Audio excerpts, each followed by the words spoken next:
Welcome to the quickest orientation fix every beginner should know. Forget about complicated settings. We'll guide you straight to the right menu. Let's get started. Portrait stands tall, while landscape stretches wide. You're transforming the shape of the page. If you're looking for easy-to-use OpenOffice templates and quick guides, be sure to check the resources link below. Let's get started. To begin, simply click anywhere on the page. This action will target the specific page you are currently working on. First, navigate to the Format menu at the top of your screen. Next, select Page from the drop-down options. Here, you'll find the orientation settings you need. Navigate to the Page tab to access the settings. Here, you can select either Landscape or Portrait orientation. Click OK to see your page update instantly.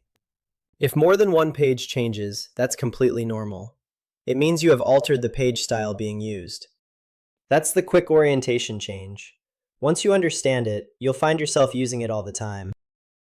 If you found this helpful, please like the video and subscribe for more OpenOffice tutorials. Thank you for watching.